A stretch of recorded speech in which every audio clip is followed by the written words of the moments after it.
اللہ تبارک و تعالیٰ نے ہمارے محبوب کریم علیہ السلام کو دنیا میں بھیجا تو فرمایا یا ایھا الناس قد جاءکم برہان من ربکم، اے لوگو تمہارے پاس تمہارے رب کی دلیل آ گئی ہے۔ اللہ تبارک و تعالیٰ نے محبوب پاک علیہ السلام کو سراپا دلیل بنا کے بھیجا۔ باقی انبیاء کرام علیہم السلام کے پاس بھی اپنی نبوت کے دلائل کے طور پر بے شمار معجزات تھے، اور حضور کریم علیہ السلام کے تو پورے وجود کو ہی اللہ نے معجزہ بنایا ہے۔ اور نبی پاک صلی اللہ تعالیٰ علیہ وآلہ وسلم کی نبوت کی دلیلیں، حضور کے رسالت کے مستحکم دلائل جگہ جگہ آپ کو ملیں گے۔ سب سے پہلی چیز تو یہ سمجھنے والی ہے کہ نبی پاک علیہ السلام نے جس چیز کو سب سے پہلے اپنی نبوت کی دلیل کے طور پر بیان فرمایا وہ حضور کا کردار ہے، سیرت ہے، عمل ہے، حضور کا لوگوں کے ساتھ رویہ ہے۔ نبی پاک علیہ السلام کی تبلیغ کے 3 دور ہیں۔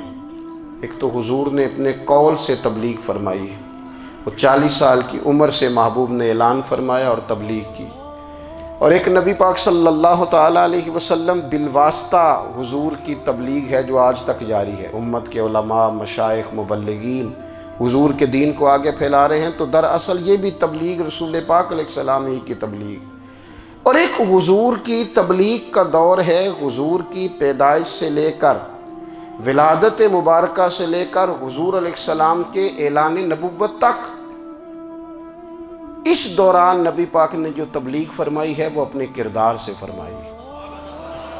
عرب کا وہ معاشرہ جو بڑا میلا کچیلا گدلا ہو چکا تھا، جس کے اندر سراسر مادہ پرستی کا زور تھا، جس کے اندر لوگ انسانوں کی خرید و فروخت کرتے تھے، جس کے اندر بیٹیوں کو زندہ دفن کر دیتے تھے، جس کے اندر جو آدمی جتنا زیادہ مضبوط ہوتا تھا اتنا زیادہ لٹیرا بن جاتا تھا، اس معاشرے کے اندر رسول کریم علیہ السلام نے 40 سال گزارے، اور اس طرح گزارے کہ جو بیگانے بھی تھے وہ بھی کہا کرتے تھے یہ صادق ہیں، یہ امین ہیں۔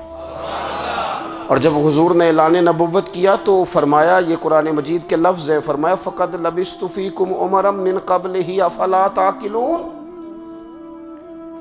میں تمہارے بیچ عمر کا ایک حصہ گزار چکا ہوں، تمہیں عقل نہیں ہے، شعور نہیں ہے۔ نبی کریم علیہ السلام نے اپنے کردار کو، اپنے عمل کو اپنی نبوت کی دلیل کے طور پر بیان فرمایا۔ اور پھر اعلان نبوت سے پہلے ایک تنظیم عرب کے جوانوں پر، عرب کے سرداروں پر مشتمل بنائی گئی، جس میں نبی کریم علیہ السلام نے بڑا حصہ لیا سرکار نے، اور بڑے اہم لوگوں کو شعور حضور نے عطا فرمائے۔ وہ اس جماعت کا فیصلہ تھا کہ ہم سارے جوان، سارے بڑے لوگ ملیں گے۔ یہ حضور کے اعلان نبوت سے پہلے کی بات ہے۔ ہم بڑے لوگ ملیں گے، کسی بڑے کو کسی چھوٹے پر ظلم نہیں کرنے دیں گے، کسی آدمی کو کسی غریب کا حق نہیں کھانے دیں گے۔ حضور علیہ السلام نے اپنے کردار سے، اپنے عمل سے، اور آپ کا جو عمل ہوتا ہے وہ اصل ہوتا ہے۔ ایک ہوتا ہے آپ کوئی بات کرتے ہیں، اور ایک ہوتا ہے کہ آپ کوئی عمل کرتے ہیں۔ آپ جب عمل کرتے ہیں تو عمل کے ذریعے بھی لوگوں تک بات پہنچتی ہے کہ دراصل آپ کا اٹھنا بیٹھنا، چلنا پھرنا کیا ہے۔ میرے رسول کریم علیہ السلام کا اٹھنا بھی ایک نبی کا، بیٹھنا بھی ایک نبی کا، بات کرنا بھی ایک نبی کا، معاملات زندگی کرنا بھی ایک نبی کا، لین دین کرنا بھی ایک نبی کا۔ ایک شخص کہتے ہیں میں نے اعلان نبوت سے پہلے حضور علیہ السلام سے کوئی چیز خریدی تھی، اور میں نے عرض کیا تھا آپ یہاں تشریف رکھیں، میں پیسے لے کے آتا ہوں۔ میں 3 دن کے بعد آیا۔ دیکھو یہ بات کرنی کتنی آسان ہے، بولنی کتنی آسان ہے، پر 3 دن یہاں میرے بھائی کو، کسی شخص کو 2 گھنٹے انتظار کرنا پڑ جائے تو لوگ کہتے ہیں الانتظار اشد من القتل، یہ تو قتل سے زیادہ تکلیف والا معاملہ ہے منتظر رہنا کسی کا۔ کہتے 3 دن کے بعد میں آیا تو میرے رسول کریم وہیں تشریف فرمایا، بس اتنا فرمایا یار تم نے مجھے بڑی تکلیف میں ڈال دیا، 3 دن ہو گئے یہاں رکے ہوئے۔ تو حضور نے اپنے کردار کو، اپنے عمل کو، اپنے معاملات کو سب سے پہلے اپنی نبوت کی دلیل کے طور پر پیش کیا۔ کسی نے کیا خوب کہا تھا کہ جو تیری جان کے دشمن ہیں وہ بھی کہتے ہیں، وہ جو تیری جان کے دشمن ہیں، بظاہر تو آئے ہیں نا ہجرت کی رات جان لے لے، لیکن امانتیں حضور کے گھر میں رکھی ہوئی ہیں، امانتیں کاشانہ نور پہ پڑی ہیں، وہ جو تیری جان کے دشمن ہیں وہ بھی کہتے ہیں کہ امین تو ہے اور صداقت کی آبرو تو ہے، امین بھی تو ہے، صداقت کی آبرو تو ہے۔ تو پہلے کردار، پھر دوسری بات، اللہ تعالیٰ نے اپنے محبوب علیہ السلام کو اپنا مطلق نائب بنا کر، اپنا محبوب اعظم بنا کر، ویسے ہی سارے انسانوں کے بارے میں کہا وَإِذْ قَالَ رَبُّكَ لِلْمَلَائِكَةِ إِنِّي جَاعِلٌ فِي الْأَرْضِ خلیفہ، میں زمین میں اپنا نائب بنانے والا ہوں۔ لیکن حضور علیہ السلام تو محبوب ہے نا، حضور کی نیابت تو محبوبیت کے درجے پر فائز ہے، تو رسول پاک کو رب کریم نے اس طرح کا بنا کے بھیجا کہ حضرت عبداللہ ابن رواحہ رضی اللہ تعالیٰ عنہ بیان فرماتے ہیں کہ اگر حضور کوئی معجزہ نہ بھی دکھاتے، نبی کریم علیہ السلام سے کوئی اعجاز لوگ نہ بھی دیکھتے، تو محبوب کا تو چہرہ ہی اس طرح کا تھا، لوگوں نے دیکھتے جانا تھا اور کلمہ پڑھتے جانا تھا۔ لیکن باوجود اس کے میرے رسول پاک کا اعجاز یہ ہے، کمال یہ ہے کہ حضور کبھی اشارہ کر دیں تو چاند 2 ٹکڑے ہو جائے، کبھی دعا مانگ دیں تو ڈوبا ہوا سورج واپس آ جائے، کبھی محبوب گزرنے لگے تو پتھر آپ پر سلام پڑے، کبھی حضور پہاڑ پر چڑھ جائیں تو پہاڑ وجد میں آ کر جھومنے لگے، محبوب کا کبھی نماز پڑھاتے ارادہ بن جائے تو اللہ تعالیٰ قبلے کا رخ ہی تبدیل فرما دے۔ حضور نے اپنی فصاحت کے ساتھ، بلاغت کے ساتھ لوگوں کو قائل کیا، اور قرآن مجید کی تاثیر کا یہ اثر میرے کریم رسول نے دکھایا کہ رات کو جب حضور بیٹھ کے قرآن پاک پڑھتے تھے نا، جب یاسین والے نبی خود یاسین کی تلاوت کریں، جب طٰہٰ والے محبوب خود طٰہٰ کی تلاوت کریں، غور کرو نا، جب مدثر والے محبوب خود ان جملوں کو ادا کریں، یعنی جن کے بارے میں آیت آئی ہے، جب وہی یہ آیت پڑھیں کہ اِنَّا أَعْطَيْنَاكَ الْكَوْثَرَ، یعنی جن کا ذکر ہو رہا ہے، جب وہ یہ بات کریں کہ یا ایھا النبی انا ارسلناک شاہدا ومبشرا ونذیرا لتؤمنوا باللہ ورسولہ وتعزروہ وتوقروہ وتسبحوہ بکرۃ واصیلا، جن کے بارے میں آیت آئی ہے، جب وہ یہ کہہ رہے ہوں کہ ورفعنا لک ذکرک، جب وہ کہہ رہے ہوں والضحیٰ واللیل اذا سجی، ذرا اس کیفیت کو دیکھیں جب محبوب خود پڑھ رہے ہوں، اور جو حضور پر آئی ہیں اس کا ذائقہ، اس کا لطف، اس کا انداز بھلا کیا ہوگا۔ حضور جب رات کو پڑھتے تھے نا قرآن پاک، تو جو پکے کافر تھے نا، ابو جہل جیسے لوگ، وہ بھی جھاڑیوں میں چھپ چھپ کے مدینے والے کی تلاوت سنا کرتے تھے، حضور کی تلاوت سنا کرتے تھے۔ یہی بہتر ہے کہ پردوں میں وہ پردہ پوش رہے، وہ اگر پردے ہٹا دے تو کسے ہوش رہے۔ رسول کریم علیہ السلام کی تلاوت کا سننا، قریب جانا، یہ اعجاز ہے۔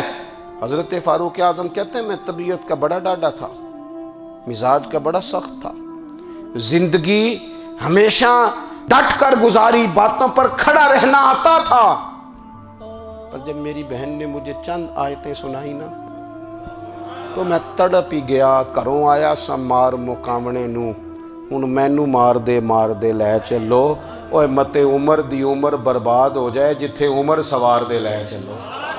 یہ اعجاز ہے رسول کریم صلی اللہ تعالیٰ علیہ وسلم پر نازل ہونے والی کتاب کا۔ پھر حضور نے خبریں دی، نبی پاک نے خبریں دی، حضور نے فرمایا روم فتح ہوگا، وہ ہوا۔ نبی کریم علیہ السلام نے فرمایا شام فتح ہوگا، تو شام فتح ہوا۔ فرمایا ایران فتح ہوگا، تو ایران فتح ہوا۔ سراقہ بن مالک کہتے ہیں ایک گاؤں پر بھی مسلمانوں کی حکومت نہیں تھی، ایک گاؤں پر۔ حضور مکہ مکرمہ سے نکل رہے تھے، مدینہ طیبہ تشریف لے جا رہے تھے، ابھی راستے میں تھے، میں 100 سرخ اونٹوں کے لالچ میں معاذ اللہ حضور کو گرفتار کرنے پہنچ گیا۔ محبوب نے حکم دیا، حضور کا معجزہ میں نے آنکھوں سے دیکھا، میرا گھوڑا زمین میں دھستا چلا گیا، میں نے معافی مانگی، حضور نے معاف کر دیا۔ میں نے سمجھا اچانک ہو گیا ہے، یہ منوانا بھی بڑا مشکل کام ہے۔ شجر و حجر پہچان گئے، انسان کی نظروں میں شاکی رہا۔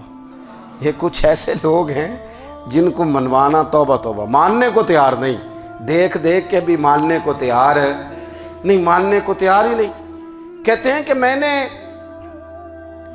پھر چاہا آگے بڑھنا تو پھر زمین کے اندر میرے گھوڑے کے پیر دھنسنے لگے، پھر معافی مانگی۔ کریم تیرے معاف کرنے کی ادا پہ بھی قربان جائیں۔ یہ نہیں فرمایا کہ تو بار بار یوں ہی کرتا ہے، فرمایا معافی مانگتا ہے، جا میں نے معاف کیا۔ کہتے ہیں 3 دفعہ میں آگے بڑھا، 3 دفعہ حضور نے معاف کیا تو مسکرا کے فرمانے لگے تو یہاں مجھے گرفتار کرنے آیا ہے، وہ کیسر روم کا علاقہ فتح ہوگا۔ وہ کنگن جو پہنتا ہے نا ہاتھوں میں، بادشاہ کے کنگن معروف ہیں، وہ تیرے ہاتھوں میں آئیں گے۔ اللہ کرے آپ سمجھیں، یہ جو لوگ ڈری ڈری سہمی اور ہمارے بچے مایوسی کی معاذ اللہ باتیں کرتے ہیں، وہ دیکھیں حضور کس طرح کی گفتگو فرماتے ہیں۔ ابھی ایک گاؤں پر بھی اسلام کی حکومت نہیں، لیکن حضور کا خبر دینے کا انداز۔ کریم فرمانے لگے وہ کیسر روم کے جو کنگن ہوں گے وہ تیرے ہاتھوں میں آئیں گے۔ جناب سراقہ بن مالک فرماتے ہیں کہ میں مسلمان ہو گیا، حضور کا وصال ہو گیا، کنگن نہیں آئے۔ حضرت ابوبکر صدیق کا وصال ظاہری ہو گیا، کنگن نہیں آئے۔ جناب عمر کا دور آ گیا، سراقہ بوڑھے ہو گئے۔ کوئی بندہ پوچھتا نا کہ اب تو عمر ڈھل گئی ہے، زندگی کا پتہ نہیں، کہنے لگے نہیں میں نہیں جاتا، جب تک کنگن نہیں آتے اسرائیل کوئی نہیں آئیں گے، کیونکہ ساڈے نبی دی زبان ساڈے واسطے قرآن، جو دن کو کہہ دیا دن ہے تو دن نکل آیا، جو شب کو کہہ دیا شب ہے تو رات ہو کے رہی، اور خدا نے ان کی زبان کو وہ اختیار دیا، جو نکلی منہ سے ان کے وہ بات ہو کے رہی۔ اور فاضل بریلوی کا تو انداز ہی پھر انوکھا ہے نا، وہ تو کہتے ہیں وہ زبان جس کو سب کن کی کنجی کہے، جس کو سب کن کی کنجی کہیں، اس کی نافذ حکومت پہ لاکھوں سلام۔ کہنے لگے نہیں آتے حضرت اسرائیل، فکر نہ کرو، بوڑھے ہو گئے تھے، نکلنا گھر سے بند کر دیا تھا، حضرت عمر کا دور تھا، کنگن آ گئے۔ حضرت فاروق اعظم نے ان کے پوتوں سے، نواسوں سے، بچوں سے کہا جاؤ بلا کے لاؤ، کا دادا جان بوڑھے ہیں، فرمایا تم کان میں کہہ دینا کنگن آ گئے، پھر تم دیکھنا تو صحیح۔ پھر حضرت سراقہ آئے، حضور نے جو خبریں دیں، نبی پاک علیہ الصلوۃ والسلام نے جو گزشتہ قوموں کے احوال بیان کیے، اور پھر میرے نبی پاک علیہ الصلوۃ والسلام نا دنیا میں عزتیں دینے آئے، عزتیں۔ یہ مزاج ہمیں کم کرنا چاہیے، یہ جو ہم ساری زندگی اس کام میں لگا دیتے نا کسی کو نیچا کیسے دکھانا ہے، یہ انداز حضور نے نہیں ہمیں دیا۔ آپ دیکھو حضور تشریف لائے تو ہمیں پتہ چلا کہ حضرت یوسف جیسا سونا کوئی نہیں، حضور تشریف لائے تو ہمیں پتہ چلا کہ حضرت داؤد جیسی خوبصورت آواز کسی کی نہیں، حضور تشریف لائے تو ہمیں پتہ چلا کہ جناب عیسیٰ علیہ السلام کا فقر اختیاری کس طرح کا تھا، محبوب تشریف لائے تو ہمیں پتہ چلا کہ حضرت موسیٰ کا جلال کس طرح کا تھا۔ یہ تو حضور آئے تو نبی پاک علیہ السلام نے اس کی بھی عظمت بیان کی، اس کی بھی شان بیان کی۔ حضور نے بتایا کہ ابوبکر صدیق کی شان کیا ہے، فاروق اعظم کا مرتبہ کیا ہے، عثمان غنی کی حیا کیا ہے، مولا علی کی شجاعت کیا ہے، اہل بیت نبوت کی عظمت کیا ہے۔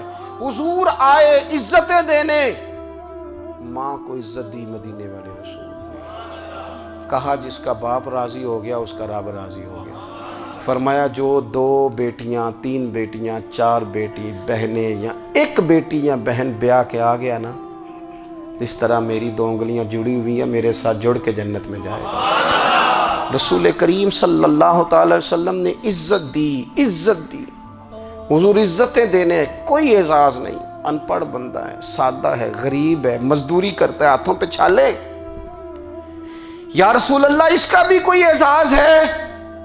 قربان جائیں، میرے کریم نے عزت دی، فرمایا محنت کر کے روزی کمانے والا تو اللہ کا دوست ہے،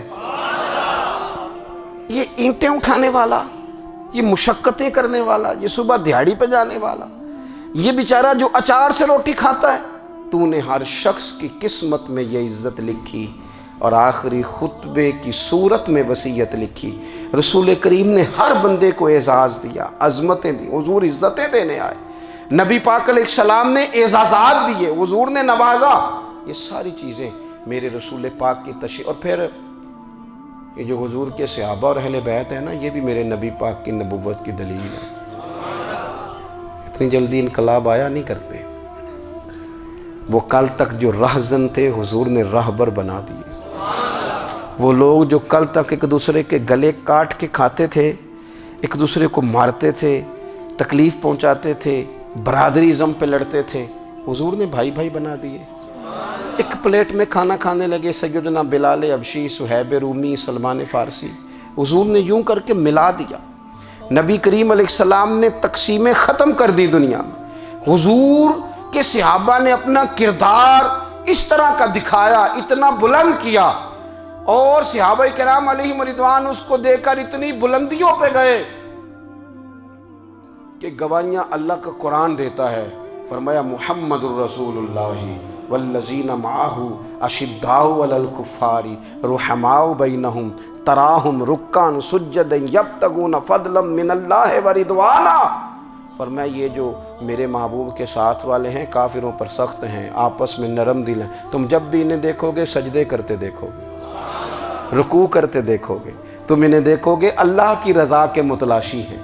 انہیں ساری مادہ پرستی سے نکال کر محبوب نے رب کی رضا کے رستے پہ ڈال دیا۔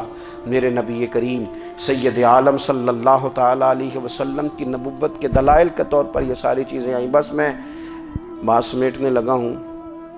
حضور کا جو اخلاق ہے نا، وہ بھی نبی کریم علیہ السلام کی نبوت کی بہت بڑی دلیل ہے۔ وَإِنَّكَ لَعَلَىٰ خُلُقٍ عَظِيمٍ۔ محبوب ہم نے آپ کو نا خلق عظیم کا مالک بنایا ہے۔ کچھ لوگ سمجھتے ہیں صرف آپ کا بولنے کا انداز ٹھیک ہو تو آپ با اخلاق ہیں۔ نہیں بھائی، بولنے کا انداز ٹھیک ہونا با اخلاق نہیں، سچ بولنا اخلاق کی علامت ہے۔ آپ کا حق بات کرنا اخلاق ہے، آپ کا صحیح گواہی دینا اخلاق ہے، آپ کا اللہ تعالیٰ کی طرف سے آزمائش آنے پر صبر کا مظاہرہ کرنا اونچا اخلاق ہے۔ رب نعمت دے تو آپ کا وجود ڈھلتا جائے شکر میں، یہ اخلاق ہے۔ رب کریم اگر آپ کو کسی وقت کسی آزمائش میں اپنی حکمت سے ڈالتا ہے تو عزت نفس کو برقرار رکھنا، خودداری کو برقرار رکھنا، یہ اخلاق۔ نبی پاک نے اعلیٰ ترین اخلاق کی بات بتائی، اعلیٰ ترین۔ حضور نے لوگوں سے بیعت لیتے وقت کہا تھا میرے ہاتھ پر بیعت کرو، چوری نہیں کرو گے۔ نبی پاک علیہ السلام نے مختلف امور پر بیعت لی۔ حضرت حکیم بن حزام کہتے ہیں حضور نے میرے ہاتھ پہ ہاتھ رکھ کے کہا میرے ہاتھ پہ ہاتھ رکھ کے بیعت کرو کہ کسی دنیا دار سے سوال نہیں کرو گے، خودداری سے زندگی گزارو گے، عزت نفس سے جو رب نے تمہیں دیا ہے تم اس پر راضی رہو گے۔ اللہ کے محبوب نے ہمیں اعلیٰ اخلاقی قدروں کی بات ہمیں سکھائی ہے۔ ہم دیکھتے ہیں کہ بڑی جلدی 2 4 5 لوگوں کے غصہ دلانے پر ہم ساری اخلاقی حدوں کو کراس کر جاتے ہیں۔ دوستو، ہمارا ایک ویژن ہونا چاہیے، ہمارے ذاتی رویے بڑے معتبر ہونے چاہیے، لین دین کے معاملات کے اندر مسلمانوں کو بڑا صاف ستھرا ہونا چاہیے۔ ہمیں اپنی معاشی زندگی میں روزمرہ کے معاملات میں ہماری توجہات کا مرکز صرف اللہ رسول کی ذات ہونی چاہیے۔ رب کریم نے اپنی حکمت سے کسی کو کتنا دیا ہے یہ اس کی حکمت کے تقاضے ہیں۔ ہمیں اس نے جس رنگ میں جس حال میں رکھا ہے ہمیں اپنے رب کی رضا پر بہت زیادہ مطمئن ہونا۔ اچھا، پھر ایک اور بات، جن چیزوں کو ہم نے دکھ بنایا ہے نا، یہ تو وہاں دکھ تھا ہی نہیں۔ مہینہ مہینہ چولہا نہیں جلا، لیکن کسی جگہ اظہار غربت ہے حضور کی اولاد پاک کا یا صحاب کا یا ازواج کا۔ مہینہ مہینہ چولہا نہیں جلا، لیکن یہ اخلاق عالیہ کا حسن دیکھو۔ اپنے گھر مہینہ مہینہ چولہا نہیں جلا، جو مانگنے آیا اسے جھولی بھر کے عطا فرمایا، کوئی دروازے سے خالی نہیں گیا۔ عزیز بھائی، اگر زندگی میں اخلاقی قدریں ہم اپنا لیں اور ہم تھوڑا تھوڑا کر کے اپنے آپ کو تبدیل کریں، ساری زندگی توجہ رہی کہ فلاں کیا کر رہا ہے، فلاں کیا کر رہا ہے، تھوڑا سا گردن کو جھکا کے اپنے اوپر توجہ ڈالیں، اپنے آپ کو وقت دیں، حضور کے اخلاق عالیہ کی روشنی میں، تعلیمات حسنہ کی روشنی میں ہم اپنے کردار و عمل پر تھوڑی توجہ دیں۔ اللہ تعالیٰ مجھے اور آپ کو عمل کی توفیق عطا فرمائے۔ آخر دعوایا ان الحمدللہ۔